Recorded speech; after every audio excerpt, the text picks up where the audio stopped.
अस्सलाम वालेकुम जी, welcome back to our YouTube channel 30 days Italian advanced vocabulary के लेसन नंबर 8 में आप सबको वेलकम। और आज के इस लेसन में हम सीखेंगे बिजनेस इटालियन वोकैबुलरी यानी कि इतालवी ज़ुबान के ज़हीरा अल्फाज किसके रिलेटेड, कारोबारी मामलात के रिलेटेड। अच्छा, ये क्यों ज़रूरी है? इतालवी बिजनेस ज़ुबान सीखने से ना सिर्फ आपको सही बातचीत करने में मदद मिलेगी बल्कि आपकी पेशा वराना महारत में भी इजाफा होगा। इसलिए जो है ये बिजनेस इटालियन के जो वोकैबुलरी के जो ज़हीरा अल्फाज हैं वो सीखने आपके लिए कहने के बहुत ज़रूरी हैं, जो कि आपकी रोज़मर्रा की ज़िंदगी में काम आ सकते हैं। अच्छा, हम देख लेते हैं किन किन कैटेगरीज़ में हम सीखेंगे ये अल्फाज।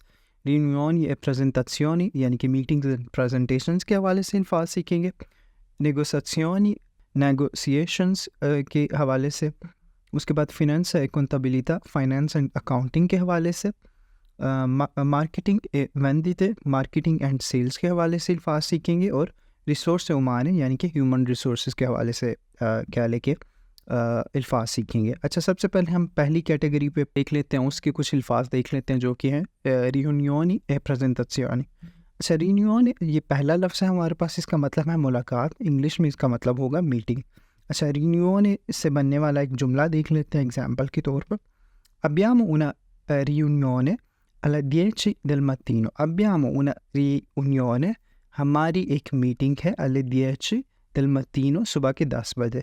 सुबह के 10 बजे हमारी मीटिंग है। यूनियन ये बहुत ज़्यादा इस्तेमाल होता है वर्ड जब आप कह लें कि एक कारोबारी लिहाज से किसी ऐसी फील्ड में हैं या आप जॉब पे भी हैं, आप कहीं काम करते हैं, तो ये वर्ड जो है जब मीटिंग कह लें कि मुनक्किद होनी होती है किसी भी कह लें कि स्टाफ के दरमियान, तो ये लफ्ज़ इस्तेमाल होता है और इसका मतलब होता है रियूनियन का मतलब होता है मीटिंग यानी कि मुलाकात। अगला वर्ड देखते हैं जी, एजेंडा, और इंग्लिश में एजेंडा इसको पढ़ेंगे, ठीक है। इसकी एक एग्जांपल देख लेते हैं। l'agenda per oggi include 3 punti principali। आज का एजेंडा 3 अहम नकात पर मुश्तमिल है, ठीक है। l'agenda per oggi, आज का एजेंडा, include मुश्तमिल है 3 punti 3 अहम नकात पर, प्रिंसिपाली 3 अहम नकात पर। अगला वर्ड है जो हमारे पास वो है प्रेजेंटाzione। प्रेजेंटाzione कहते हैं प्रेजेंटेशन को, ठीक है, पेश करने को कहते हैं, ठीक है। प्रेजेंटाzione कहते हैं प्रेजेंटेशन को यानी कि पेश करना, किसी चीज़ को प्रेजेंट करना। इसकी मिसाल देखते हैं। sto preparando una presentazione per un nuovo progetto। मैं एक नए प्रोजेक्ट के लिए प्रेजेंटेशन तैयार कर रहा हूँ। sto preparando, मैं तैयार कर रहा हूँ, una presentazione, एक presentation, per un nuovo progetto, एक नए प्रोजेक्ट के लिए। मैं एक नए प्रोजेक्ट के लिए प्रेजेंटेशन तैयार कर रहा हूँ, इसकी ये मिसाल होगी। अच्छा, अगली कैटेगरी पे चलते हैं। अगली कैटेगरी है हमारे पास नेगोशिएशंस। अच्छा, नेगोशिएशंस का क्या मतलब है जी? मुज़ाकरात, ठीक है। मुज़ाकरात को कहते हैं negotiations.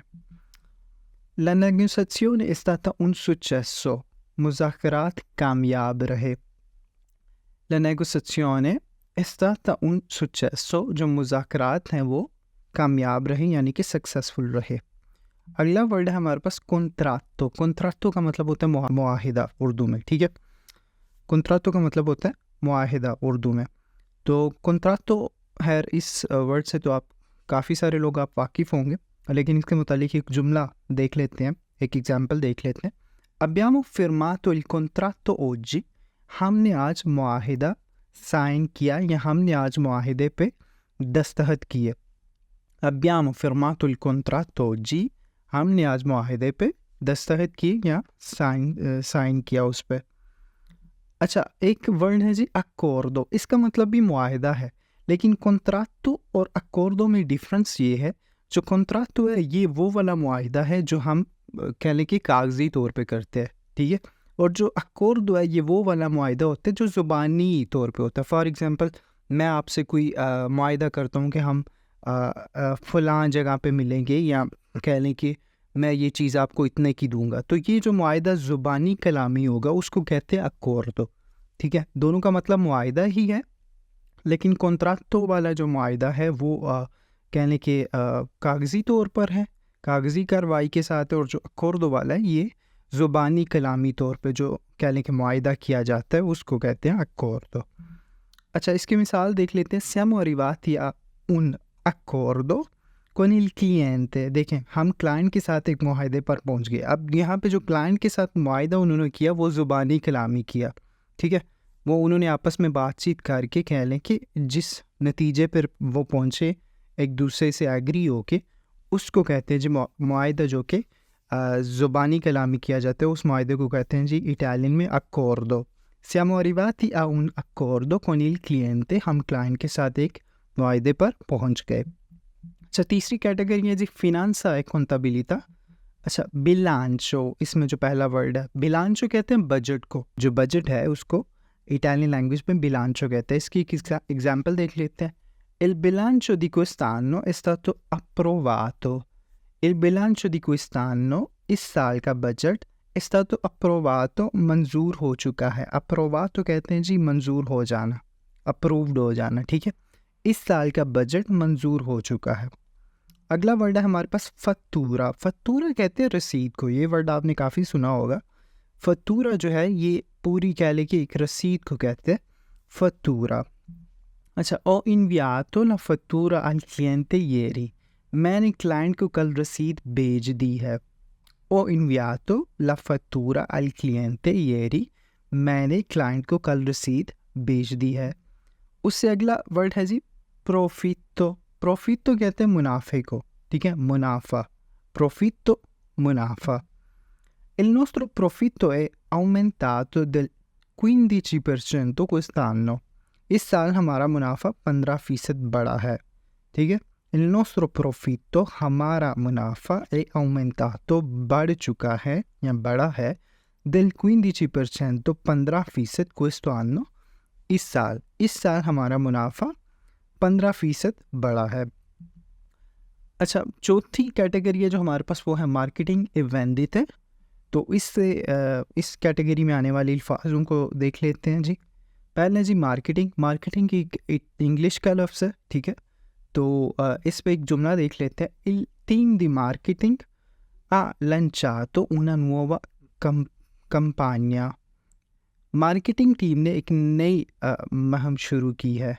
Il team di marketing ha lanciato una nuova campagna। Marketing team ने एक नई मुहिम जो है शुरू की है। वेंडिते। वेंडिते कहते हैं जी सेल्स को। इसकी मिसाल देख लेते हैं। Le vendite del mese scorso sono state eccezionali। पिछले महीने की सेल्स बेहतरीन रही। Le vendite del mese scorso, जो पिछले महीने की सेल्स हैं, sono state eccezionali, जो बहुत कह लें कि बेहतरीन रही। पिछले महीने की जो सेल्स है बेहतरीन रही है। क्लिएंटे कहते हैं जी गाहक को। क्लिएंटे, गाहक। Abbiamo acquisito nuovi clienti quest'anno। हमने इस साल नए गाहक हासिल किए हैं। Abbiamo acquisito, हमने हासिल की हैं nuovi clienti, नए गाहक, quest'anno, इस साल। पांचवी कैटेगरी पे आते हैं और लास्ट वाली रिसोर्स उमाने यानी कि ह्यूमन रिसोर्सेज। इस पर देख लेते हैं रिक्रूटमेंटो, ठीक है। रिक्रूटमेंटो कहते हैं जी भर्ती। भर्ती को कहते हैं रिक्रूटमेंटो इतालवी ज़ुबान में। अच्छा, इसकी मिसाल है Il dipartimento di reclutamento sta cercando nuovi candidati। भर्ती महकमा। Il dipartimento di reclutamento कहते हैं जी भर्ती महकमा, sta cercando, ढूंढ रही है या तलाश में है, nuovi candidati, नए उम्मीदवारों की। जो भर्ती महकमा है नए उम्मीदवारों की तलाश कर रहा है या उनकी तलाश में है। अगला लफ्ज़ है डिपेंडेंटे। डिपेंडेंटे कहते हैं जी मुलाजिम को। Ogni dipendente ha diritto alla ferie annuali। हर मुलाजिम को सालाना छुट्टियों का हक है।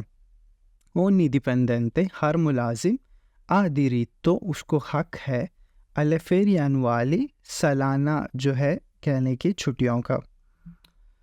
लास्ट वाला जो हमारे पास आज का वर्ड है जी वो है सलारियो। सलारियो कहते हैं तनहा को।